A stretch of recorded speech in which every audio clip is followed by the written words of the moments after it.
tomorrow, and it is a 36-mile race in Dade City, Florida. Was hoping for some better weather, but it looks like it's going to be quite a hot one. But when I wake up, before I even start putting gear on, the first thing that I'm going to do is get some Vaseline and lube up any areas that typically cause friction.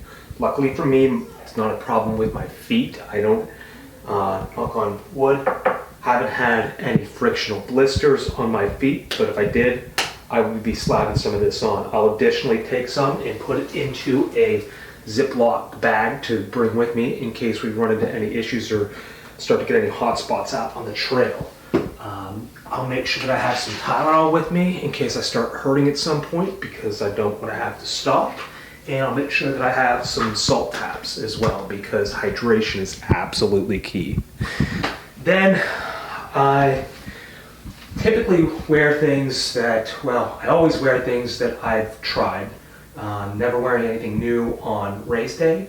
Everything that I have laid out here on the ground, I have used for multiple 20-mile runs at this point in all kinds of conditions, and I know what to expect with how it's going to wear. Some issues that I typically run into is some inner thigh chafing, and I've actually had some pretty bad nipple chafage before as well.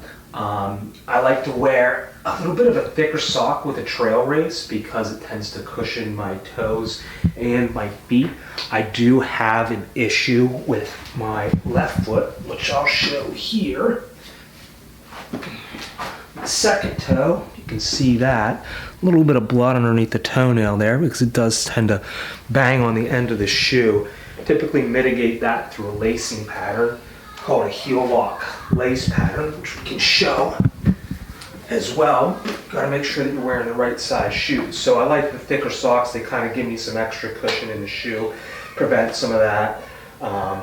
I always wear a buff on my wrist to wet my face, and hats off to my brother for showing me that trick. I have my trusty vest here, and tomorrow with as hot as it's going to be, I'm going to be packing 2 half-liter flasks in the front pockets here, and then a 2-liter water reservoir camelback type thing off the back with a hose attached to it, and those are all going to be filled with electrolytes and nutrition. Can't forget these. I've made that mistake before. Things happen, so you've got to be prepared. If you're not prepared, you're going to pay for it severely.